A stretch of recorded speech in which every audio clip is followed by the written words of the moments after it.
Caríssimos irmãos e irmãs, abençoe-nos Jesus, o anelo de estar e permanecer com Ele, tanto quanto tem Ele estado e permanecido conosco todo o tempo, seguindo-nos, servindo-nos, amando-nos. O tema proposto pela direção da casa é A Caminho do Amor e tem como pano de fundo as relações interpessoais e tudo mais quanto decorre dessas relações.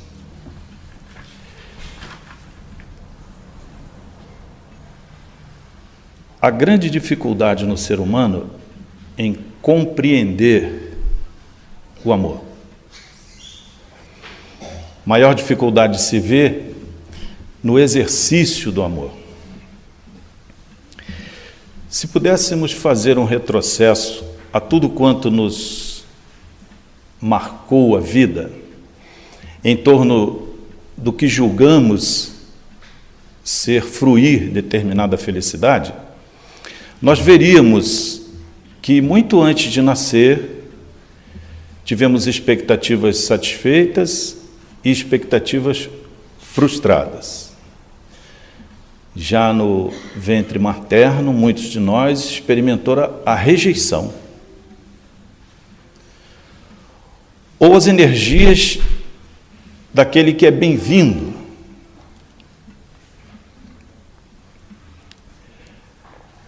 Depois daquele período de conforto, bem aquecido, bem alimentado, mais uma crise exigindo que nós abandonássemos a nossa zona de conforto, o nosso espaço de conforto.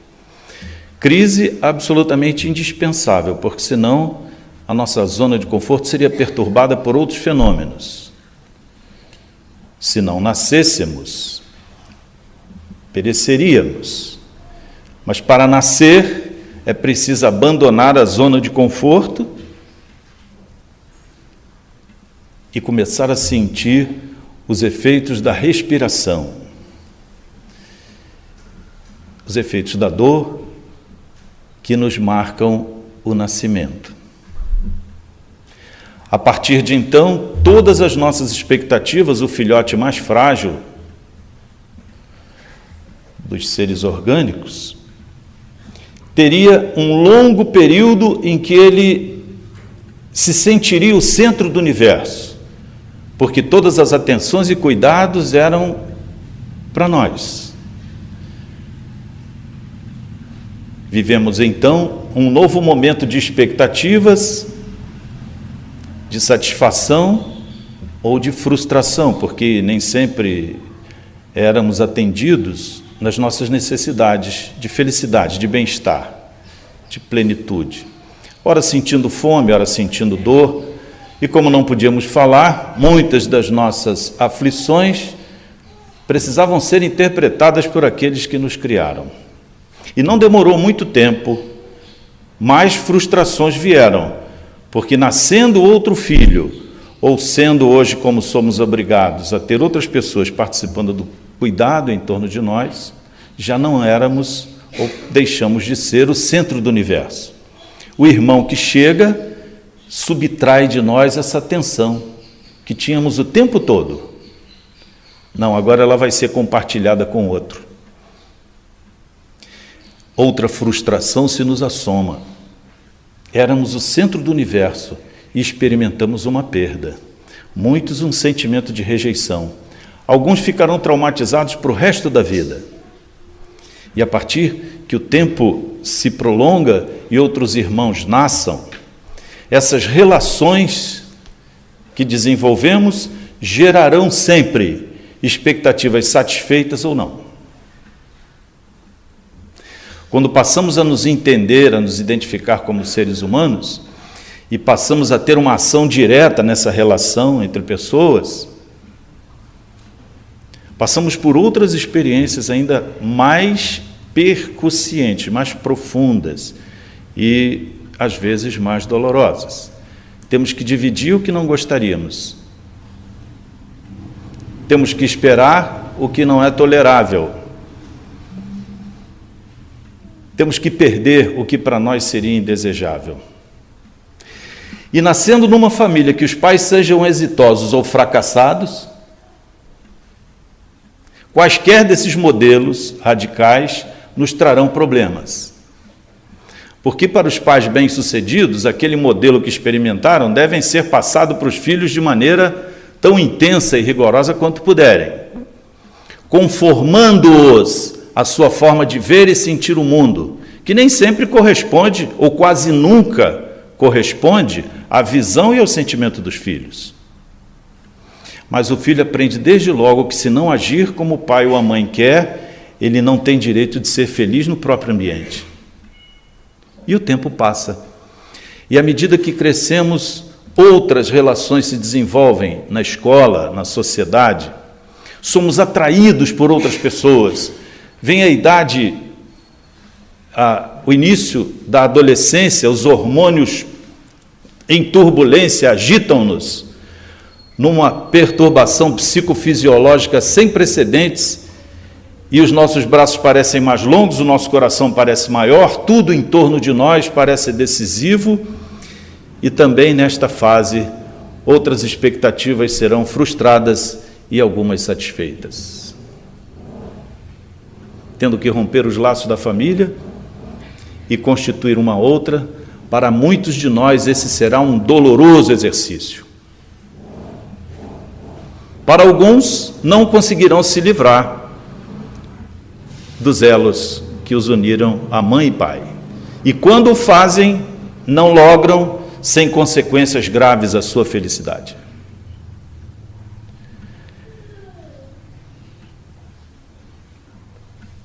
Por isso, de uma maneira geral, no caminho do amor, a busca da felicidade, estamos todos mais ou menos dentro de um mesmo padrão. Não é possível ser feliz o tempo todo. Não há ninguém que seja. Não há ninguém que se veja sob um sistema absolutamente justo, absolutamente satisfatório para as suas expectativas. Muitos de nós trazem traumas que não conseguem resolver e podem ficar com eles a vida toda. Muitos de nós experimentam sentimentos de rejeição, de exclusão, que causam tanta dor, que passam a procurar um modelo fora de casa sem nunca lograr, repetindo experiências dolorosas que o fazem retornar sempre ao mesmo ponto. Esse processo a caminho do amor, não raro traz para nós grandes desafios. Ele é objeto e sempre foi das preocupações humanas em todas as áreas do conhecimento. Muitos se dedicam a isso de maneira profunda e a vida toda, como Stanley Rosner, no livro O Ciclo da Autossabotagem. Neste livro, que há pouco recebemos, Stanley Rosner, com mais de 40 anos de psicanálise, acabou descobrindo e revelando no seu livro que muitos dos traumas e das experiências dolorosas que nos ocorrem têm como causa a nossa vontade, os nossos pensamentos, os nossos sentimentos. A incapacidade de resolver dramas que ficaram no passado e que emergem de maneira incoercível, a despeito de sofrermos muito com isso. E apesar de sofrermos, repetimos a experiência dolorosa, como relata ele. O filho que se sentiu rejeitado vai tentar congelar aquele drama no tempo e a busca de uma relação que satisfaça aquela, vai procurar fora de casa o pai ou a mãe que imaginava ser possível ter e não teve. Há um relato de um senhor que casou 5 vezes, na 5ª foi fazer terapia. E durante a terapia, Stanley Rosner descobriu que o agente da perturbação conjugal era ele, que tentava modificar alguém que era exatamente igual à sua mãe, e não pretendia mudar como a sua mãe não mudou até o final da vida. Autossabotagem. Somos agentes da própria desdita, uma coisa estranha. Nossas reflexões hoje se prendem exatamente a refletirmos sobre isso. E nos valemos de um curioso, digo curioso e instigante livro, que tem como autora Hermance Dufour. Hermance Dufour foi médium de Kardec, e através da psicografia de Vanderlei Santos de Oliveira, através do livro Mereça Ser Feliz, nos traz curiosas e preciosas considerações acerca desses fenômenos. O ciclo da autossabotagem, ou o caminho da felicidade, não depende de ninguém senão de nós mesmos, revela Stanley Ross.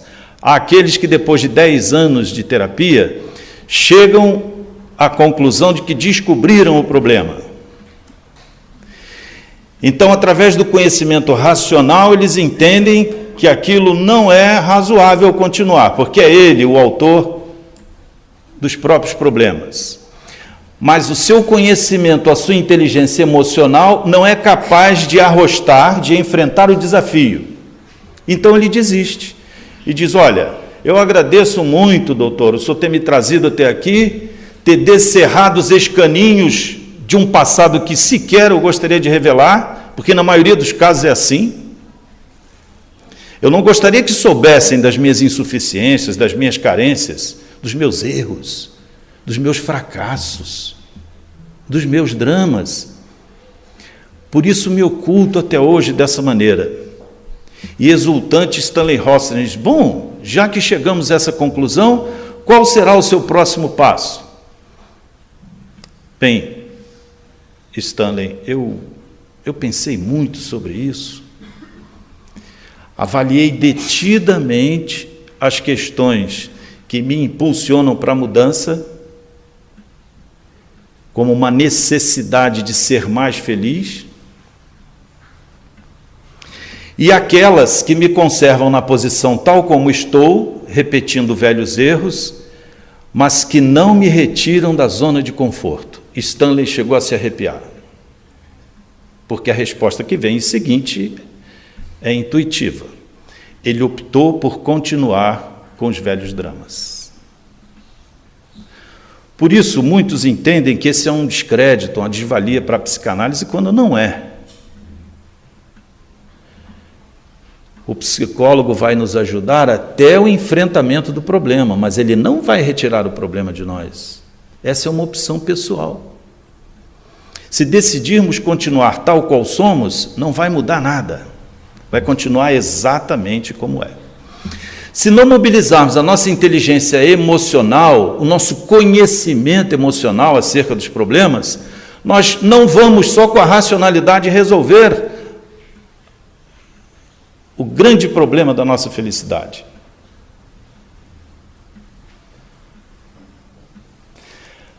Aos que se dizem traumatizados pelos pais, e portanto aí encontram uma razão de não fazer nada. Não, já descobri que isso é um trauma de infância. Eu fui molestada pelo meu pai.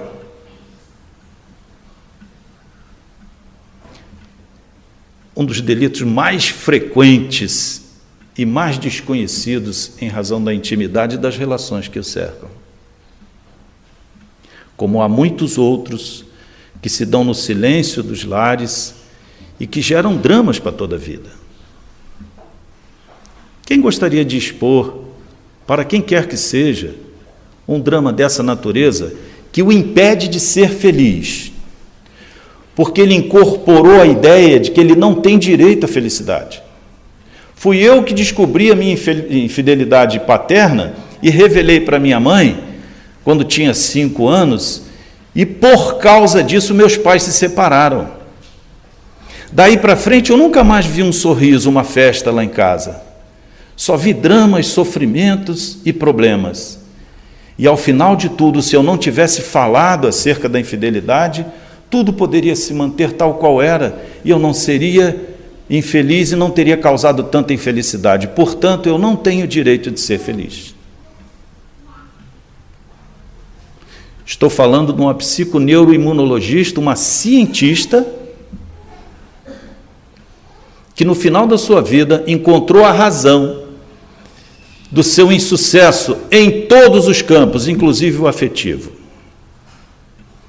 Ela não desejava ser feliz enquanto não dirimisse, enquanto não resolvesse, não desatasse aqueles nós que envolveram a infidelidade paterna e que ela, por uma situação fortuita, descobriu.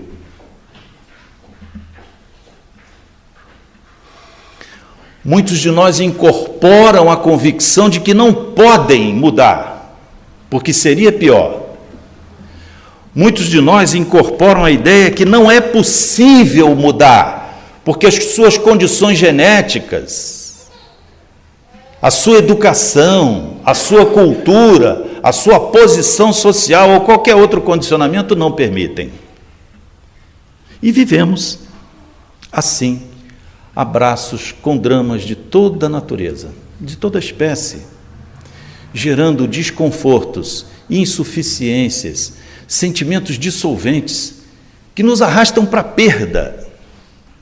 Inútil, porque teremos que repetir a experiência.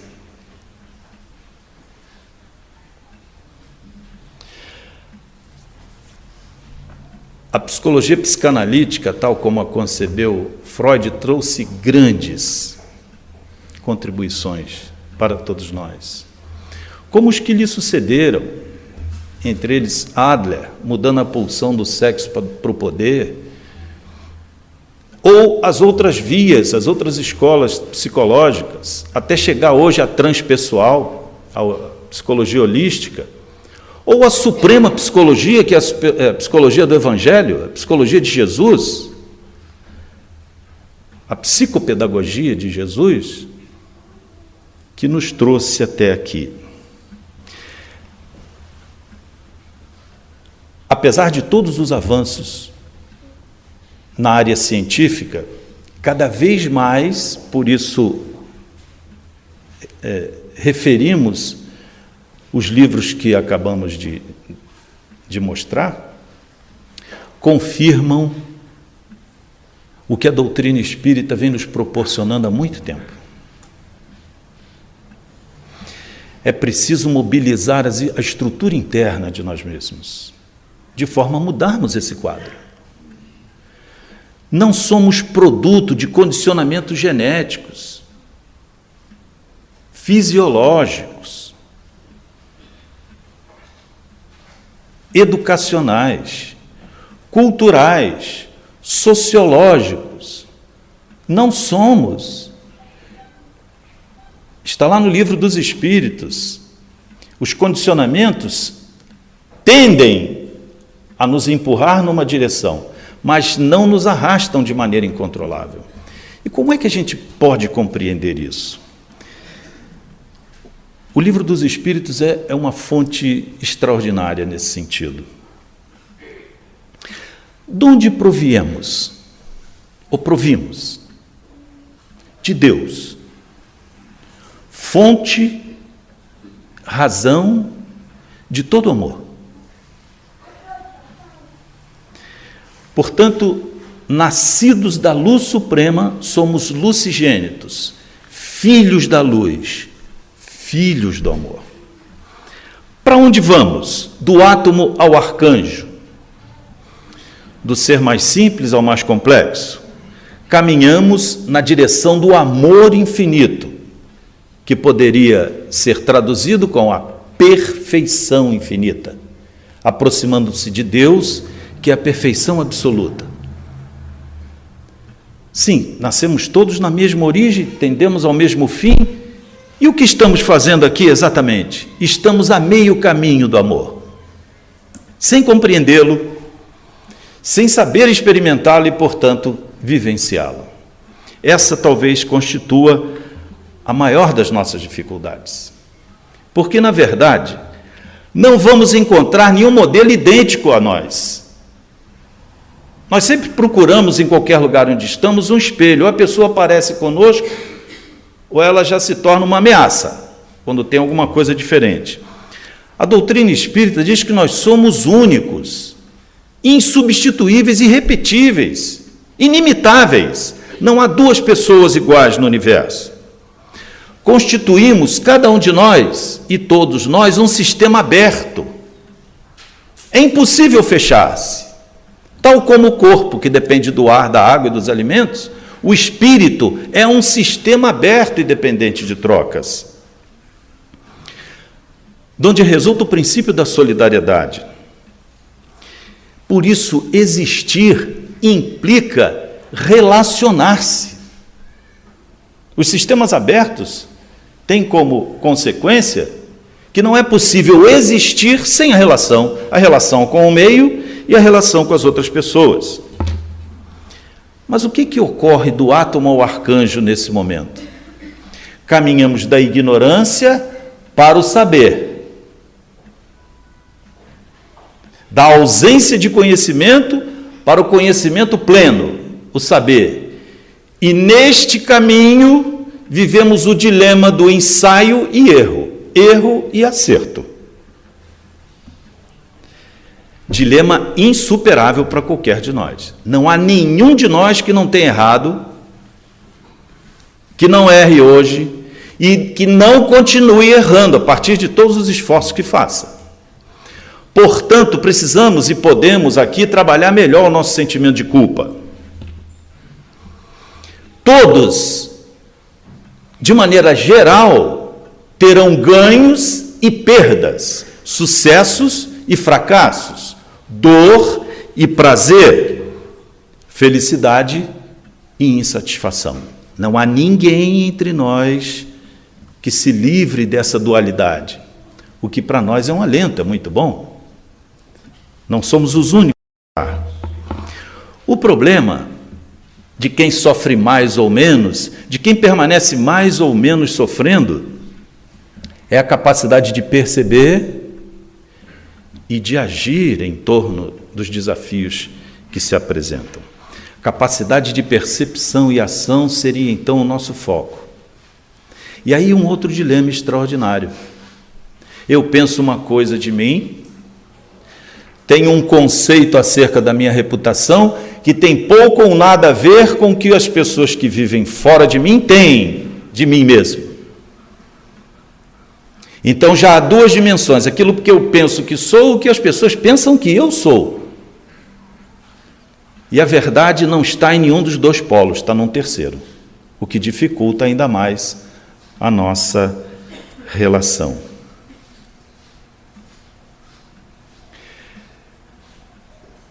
Movidos pela necessidade da mudança, que ela é visceral, ela é natural, ninguém consegue mergulhar no mesmo rio duas vezes.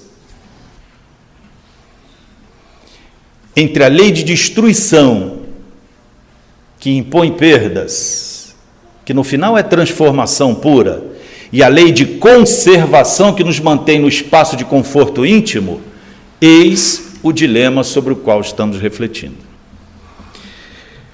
Porque amar ou ser amado não tem a dimensão que emprestamos a estes exercícios. Estamos o tempo todo errando, fazendo julgamentos imprecisos, deixando de atender expectativas. Eis aí um dos fatores piores de sofrimento. Esperar dos demais, das pessoas que nos cercam, aquilo que elas não podem porque não são capazes de nos dar, ou que não nos querem dar. Portanto, viver na dependência da aprovação alheia é um dos mais trágicos dos nossos erros. Eu só vou me sentir amado se a minha mãe, o meu pai, o meu amigo, o meu filho, o meu irmão, o meu colega de trabalho me tratar desse ou daquele jeito. Senão eu me sinto excluído, me sinto rejeitado. Uma sensação de aniquilamento e inutilidade me assalta. Já não estou feliz em viver assim.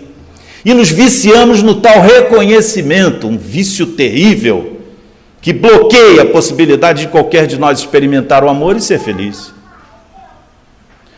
Ou nos sentimos reconhecidos ou não somos ninguém. E numa sociedade como a nossa, que só aplaude os que ocupam o primeiro lugar do pódio, e não tem primeiro lugar para todo mundo, nem entre as celebridades tem, sentimos-nos fora do sistema. Então, os erros entre o erro e aceito vão nos trazer exatamente esse sentimento de culpa. Sentimento de culpa que deve ser bem trabalhada, porque o sentimento de culpa promove dor. E Joana de Ângeles diz que há duas espécies de culpa: a culpa lúcida e terapêutica e a culpa tormentosa e dissolvente. Podemos escolher sempre viver com a culpa que nos enfraquece ou a culpa que nos arrebata, nos encoraja na direção correta. O remorso é exatamente o efeito da seguinte equação: nos arrependemos e não empreendemos nenhum esforço em modificar. Então represamos esse sentimento dentro de nós, ele vai se acumulando, se acumulando, se acumulando, até um ponto que enfermamos. Até um ponto que a dor agudizada nos leva para o hospital ou para um divã. E ainda aí nós estaremos escolhendo manter a culpa lúcida ou a culpa tormentosa. Hermance Dufour fala em dor psíquica corretiva e dor psíquica expiatória, que também é nossa escolha, no livro Mereça Ser Feliz. Porque todos experimentamos esse sentimento, porque não há nenhum de nós infalível, que não tenha errado antes, que não erre hoje, que não vai errar amanhã. Portanto, o erro e o sentimento de culpa são parte do nosso esquema. Saber conviver com isso é que faz a diferença. Não é possível ser amado ou amar com o represamento dessas emoções dentro de si mesmo.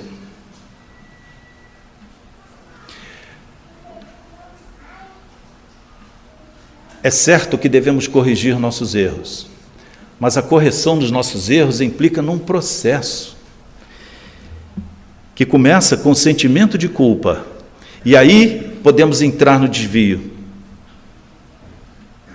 Sentimento de culpa é para todo mundo, mas há alguns que naufragam nesse sentimento, experimentam a culpa expiatória. Não, eu não mereço ser feliz, e ponto final. A pessoa se convenceu que não merece, acabou. Ninguém vai lhe retirar isso. Ou a dor corretiva, aquilo que começa a movimentar o desejo de mudar.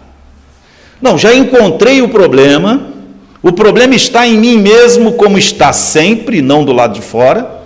A culpa dos nossos fracassos, a culpa pelos insucessos, a culpa por isso ou por aquilo, nunca está fora, e está sempre dentro de nós. Bom, de Maria, nossa autoestima foi embora, né? Porque se eu sou culpado por tudo isso quanto me acontece, não tenho sequer consciência para isso, você, em vez de me entusiasmar, você está me derrubando agora.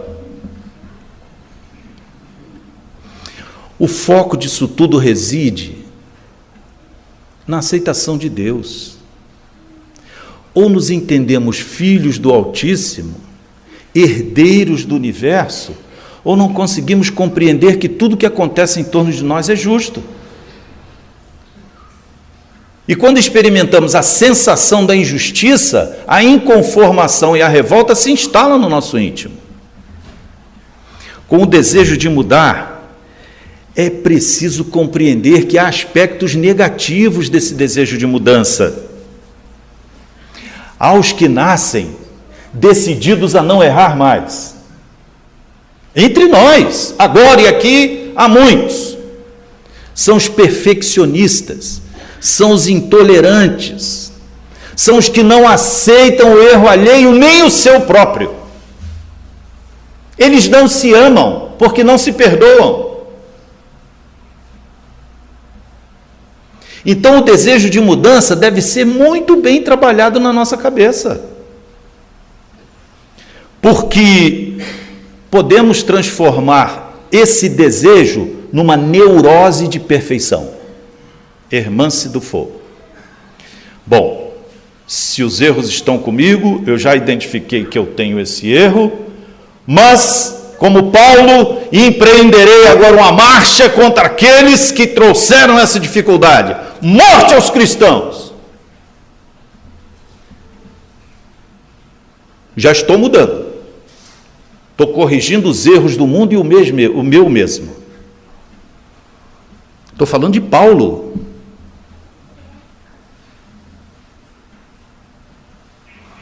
Ficamos cheios de melindres, nos irritamos por qualquer coisa. Temos uma sensação de soberba, de autossuficiência, porque nós já somos espíritas. Eu já estou salvo. Eu estou salvo. Sou expositor espírita.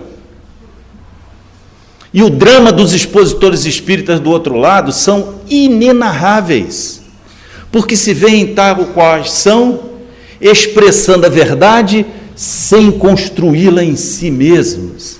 Chegam trevosos, nebulosos, acorrentados a condicionamentos, como o desejo de mudar. Senhor, experimentei o sentimento de culpa, quis tanto mudar, e olha como eu me vejo. Querendo acertar, errei. Paulo.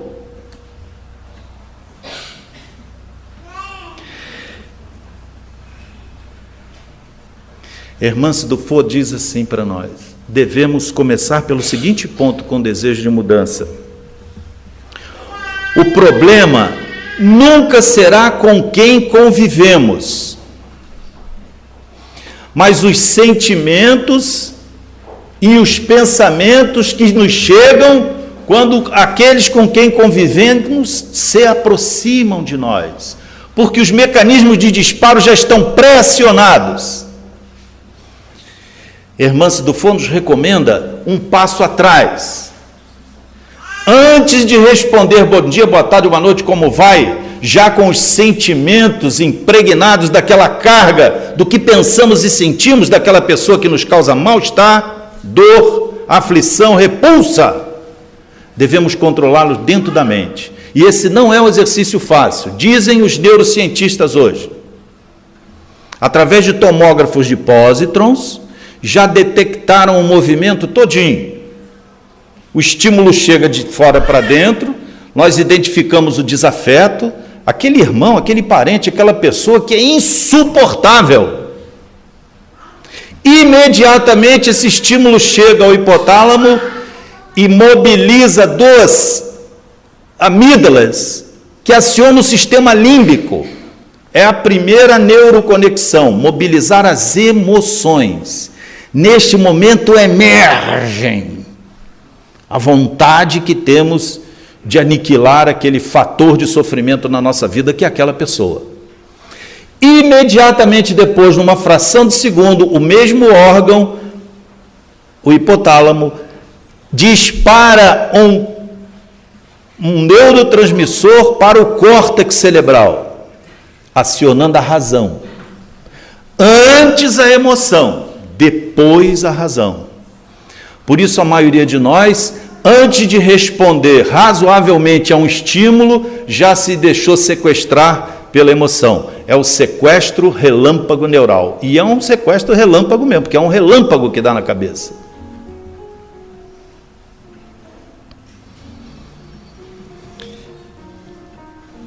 É preciso identificar e superar os pensamentos e sentimentos que nos assaltam diante das situações desconfortáveis.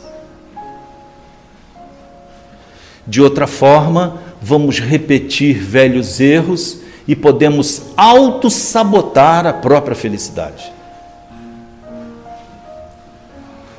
Não se espera de nós que sejamos heróis da superação. Um evento bem descrito no livro Voltei, de Frederico Figner, o nosso dulcíssimo Bezerra de Menezes, resgatando um grupo na Terra, já de desencarnados, e indo para as instâncias de luz, traz consigo um homicida na Terra, que tal como Dima e Gestas, receber a crucificação humana pelo crime. E enquanto se aproxima da ponte, que vai resgatá-lo do ambiente de sombras, sob a tutela de Bezerra, para o portal da luz, ele diz: Bezerra querido, com os olhos já encharcados de lágrimas, não posso prosseguir. Eu não tenho direito a essa luz. Eu não tenho direito a este lugar.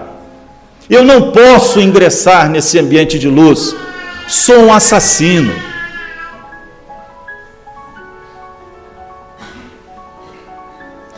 Esse fato poderia ser repetido como qualquer um de nós que pratica delitos e não os revela, ou que não são descobertos, e que agem dentro de nós com o elemento autossabotador da própria felicidade. E Bezerra diz para ele: você não é homicida, você esteve homicida, você praticou um homicídio,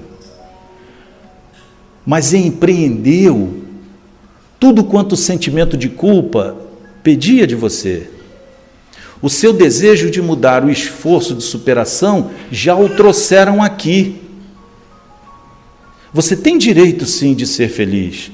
Continue comigo e esqueça o seu passado. A doutrina espírita nos revela que se todos erramos e vamos continuar a errar, por que nós vamos ancorar nossa felicidade nesses fatos?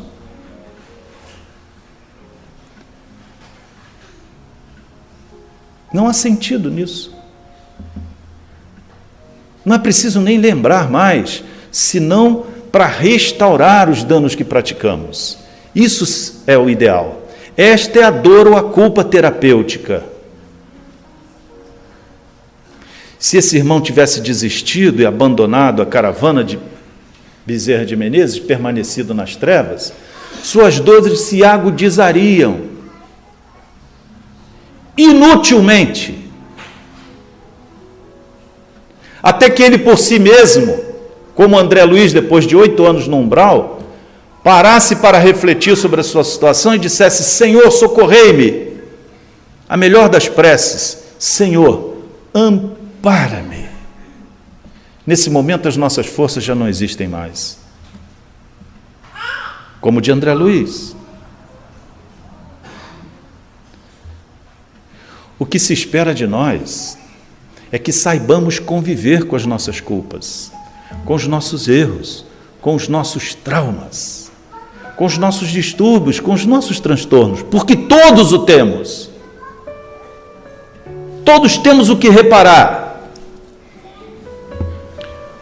Todos temos o que fazer para acender em nós a luz que jaz, a esmeralda que subjaz no quartzo despedaçado das nossas existências. É preciso resgatá-la. E esta é uma tarefa individual e intransferível, porque ninguém fará por nós. Desejar o bem, racionalmente não senti-lo, presumir-se redimido pelo fato só de estar numa casa espírita, de ter realizado algum trabalho, essa sensação de autossuficiência, de conhecer a verdade, não é esforço de superação.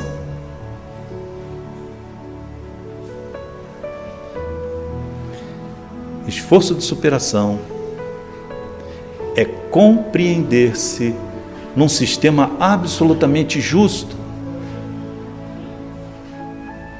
Nós somos muitíssimo amados, mas a nossa percepção, a nossa capacidade de perceber, a nossa consciência encontra-se num letargo, tal qual nos adverte Joana de Ângeles. Vivemos numa consciência de sono. A consciência lúcida e objetiva são passos à frente.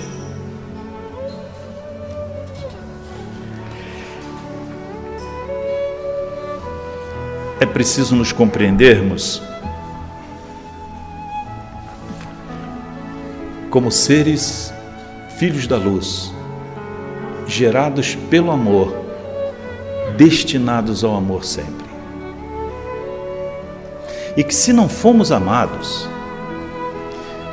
se não fomos reconhecidos, se fomos rejeitados, se as nossas expectativas não foram atendidas no passado próximo ou remoto, tudo isso constitui experiências inevitáveis de despertamento. Porque a dor não existe para nos derrubar. A dor não tem o sentido de nos tornar fracassados. A enfermidade, a aflição, o desencontro não tem o condão de destruir-nos, senão de despertar-nos. Vinícius diz em seus poemas que a vida é a arte do encontro. Nós preferimos aproveitar o pensamento do poeta e dizer que o encontro é a arte da vida. Porque enquanto a vida for a arte do encontro, pelo fato de existirmos, já nos encontramos. Não dependeu de nós fazer nada num sentido ou no outro. Mas quando a arte se constitui, quando o encontro se constitui na arte da vida, há um protagonista atrás disso tudo que somos nós, com direito à felicidade.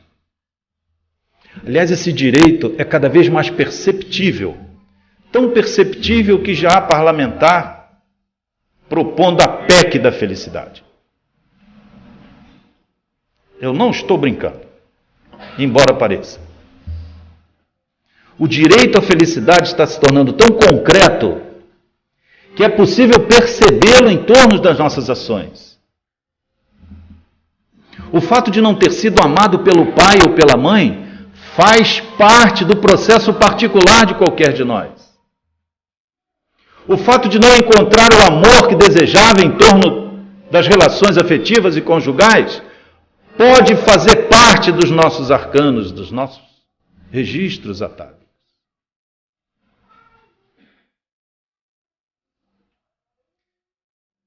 Stanley Rosner, num congresso de que participava com psiquiatras, teve a oportunidade de ser solicitado por médicos, psiquiatras, que desse a sua opinião acerca de uma senhora que sentia dores, ela tinha posses, podia pesquisar a razão das dores, que não tinham causa, nem fisiológica, nem neurológica, nem, duvidavam alguns, psicológica. Qual a razão desta dor que a impedia de andar? Ela foi trazida por algumas pessoas, acompanhada pelo desvelado companheiro que estava ao seu lado, e depois de alguns encontros com Stanley Rosner, ele chegou à conclusão, segundo o seu parecer, que ela sentia dores porque queria. Autossabotagem, em torno da qual ela se insurgiu. Não sou eu agente disso. Como seria agente dessa incapacidade que me arroja uma cadeira de rodas, a essa dependência que me subtrai a possibilidade de ser feliz?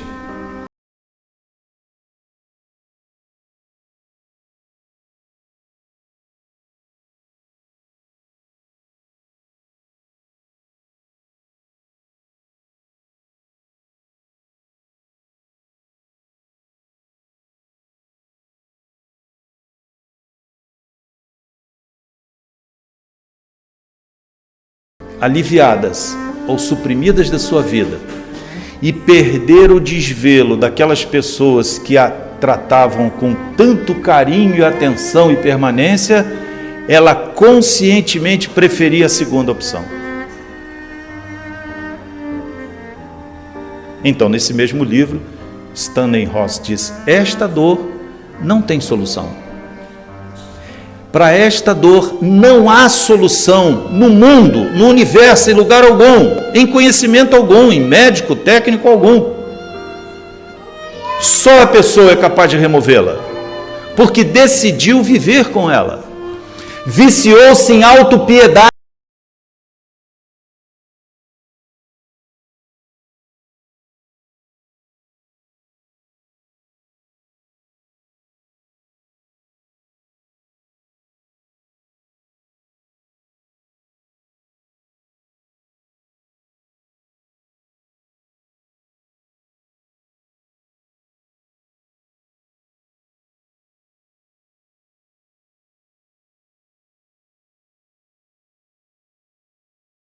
admito o que meus pais me dizem porque eles não me reconhecem como pessoa. A pessoa gerou dentro dela um medo de rejeição que coloca como pressuposto da sua felicidade a aceitação. Mas aceitação como? Tal como eu sou, perturbando a sua vida. Não, mas assim não vai dar. Não dá para você mudar um tantinho, aí eu mudo um outro tantinho, e a gente acaba se encontrando num ponto comum de zona de conforto. Não. A minha ideia de felicidade reside no fato de ser aceita tal como eu sou, sem nenhuma concessão. Bom, então, esses processos chegam a um ponto que nem pai, nem mãe, nem irmão, nem parente, nem ninguém consegue suportar.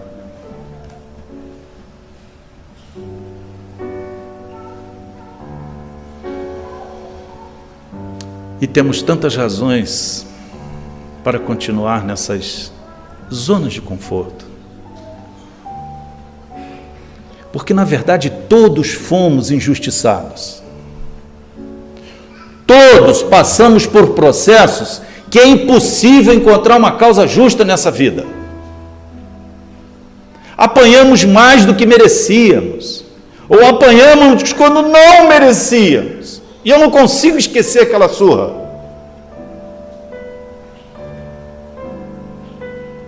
Eu não consigo esquecer aquele momento em que meu pai me castrou.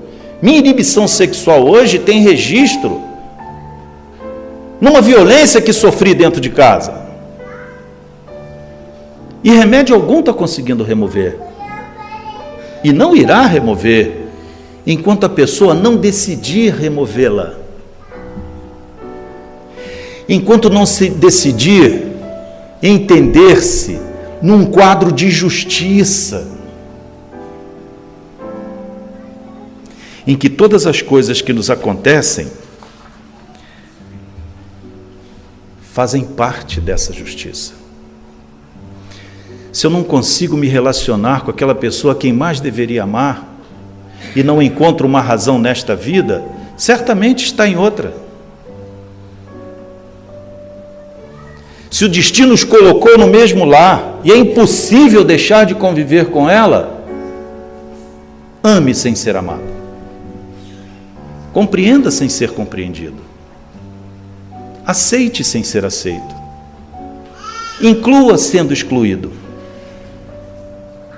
Comece a trilhar o caminho da autossuperação que tem um nome: amar. Todos queremos ser amados, mas raros de nós ama. Todos queremos ser reconhecidos, mas raros de nós exercita o reconhecimento alheio. Todos nós adoraríamos ser admirados, mas raros de nós identifica no irmão aquilo que é objeto de admiração. E todos nós temos do que nos admirar no próximo.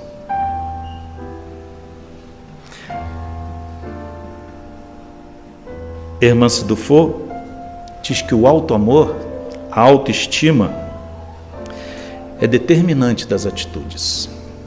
Atitude é aquela coisa que a psicologia social diz que vem antes da ação. Atitude é a forma como nos colocamos diante dos eventos, diante das situações, diante das pessoas.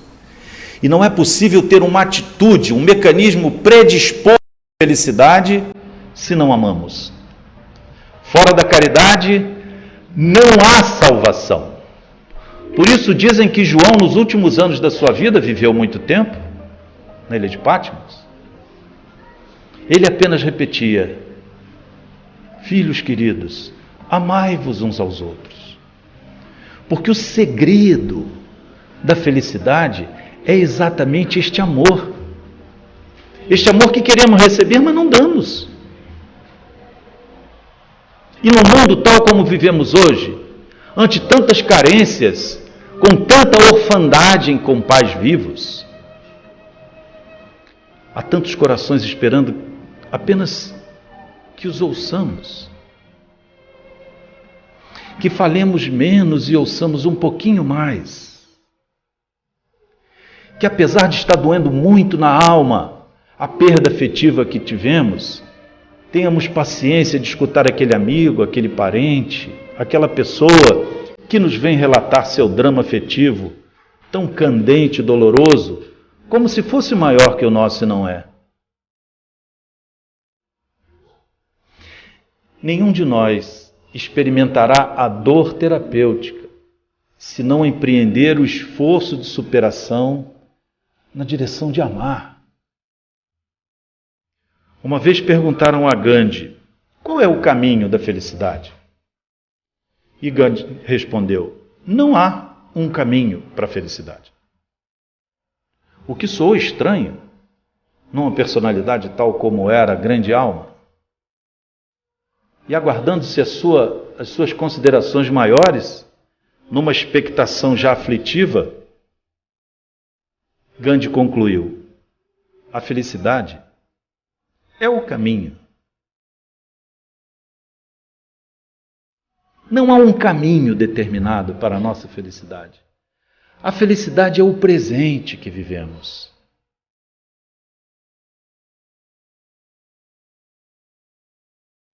Rir, ter bom humor, apesar de tudo em volta já ter perdido a esperança, é arriscar-se a parecer louco.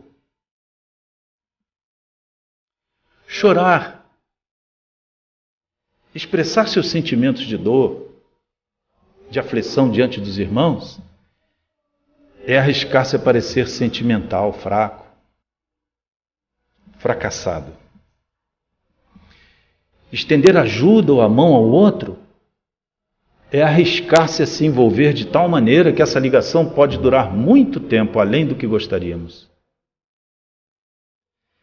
Expor seus sentimentos é arriscar-se a expor o seu ego, aquilo que ocultamos de todo mundo. Amar constitui sempre um risco a não ser correspondido, a não ser amado.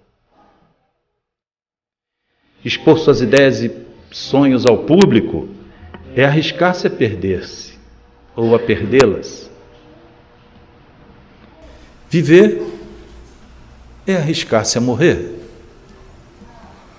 Ter esperança é arriscar-se a sofrer sempre decepções. Tentar é arriscar-se a falhar. Mas é preciso correr riscos, porque o maior problema da vida é não arriscar nada. Pessoas que não arriscam, que nada fazem, nada são. Podem estar evitando o sofrimento, mantendo a sua zona de conforto. Podem evitar a tristeza, mas desta forma não crescem, não aprendem, não sentem, não mudam, não vivem, não amam. Acorrentados às suas zonas de conforto, são escravas de si mesmas. Abrem mão da sua liberdade, da possibilidade de mudar e ser mais felizes. Só a pessoa que arrisca é livre. Arriscar-se é perder o pé por alguns instantes. Não arriscar-se é perder a própria vida. Soren Ainby Kierkegaard. A vida é um risco que pode expor-nos à não satisfação das nossas expectativas. E será sempre assim. Entre as nossas opções de mudar para melhor ou conservarmos-nos tal qual somos, sem mudar coisa alguma, é optar pela estagnação, pelo aprofundamento dos dramas, dos traumas, das crises, das dores. Num momento como agora, especialíssimo como agora, porque quando corações se reúnem à busca da paz, da harmonia, da felicidade, Jesus está presente. Hoje ninguém mais discute ou duvida disso, porque são físicos que estão comprovando isso. São neurocientistas, através do fenômeno da sincronicidade. o anelo de um coração ligado ao outro. Com a convergência da luz, cria uma sinergia que permite que a consciência suprema semeie em nossos corações aquilo que seria impossível um pouco mais à frente, se nos mantivéssemos tal qual somos. A porta da felicidade precisa ser aberta. Como diz Emmanuel, repetindo Kierkegaard, o nosso coração tem uma porta cuja fechadura só abre por dentro. Se não nos abrirmos à mudança, não há saída. Se não nos abrirmos ao amor, não permaneceremos no caminho do amor. Que Jesus nos possa despertar para o valor da dor que nos ocorre, pelos erros que praticamos, mas pelo desejo de não repeti-las. Que Jesus abençoe o nosso esforço na transformação de nós mesmos, porque Ele sabe que, apesar de tudo, precisamos do acréscimo da sua misericórdia para continuar no caminho. Senhor, abençoa-nos agora com este acréscimo de energia, Senhor, de coragem, para enfrentarmos-nos a nós mesmos e decidirmos pelo melhor. Descerra-nos as sombras insistentes, Senhor, que coartam, coagulam, estrangulam, represam as emoções que temos dentro de nós, impedindo-nos a felicidade de estar contigo. Ajuda-nos a identificar em nós mesmos aquilo que urge reformarmos em torno da forma como pensamos, da forma como sentimos, da forma como agimos. Ajuda-nos a empreender a reforma que desejamos para o mundo e logremos fazê-la em nós mesmos.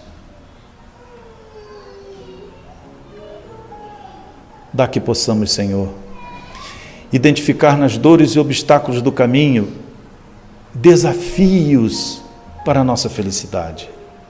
São mensageiras inevitáveis para aqueles que, como nós, perderam tempo no enfrentamento dos próprios acicates. Dá-nos resistência, Senhor, capacidade de resistir pela paciência, pela resignação, que é o consentimento da emoção do coração, pela obediência aos teus ditames, que é o consentimento da razão, Senhor, de maneira que expressemos a confiança na tua misericórdia e possamos prosseguir contigo. E entre aquilo que pode e deve ser mudado e só depende de nós, e aquilo que não pode ou não deve ser mudado, pelo menos por enquanto, para que despertemos no momento oportuno, dá-nos fundamentalmente coragem, Senhor, para prosseguir neste momento de transição extraordinário que nos traz o convite da autossuperação. Que a tua paz nos planifique, nos inunde de força e coragem para prosseguirmos, e que por onde formos possamos estar contigo tal como agora, amando, servindo, muito antes de sermos amados ou sermos servidos. Que a tua paz permaneça conosco, tal como agora, para sempre. Que assim seja.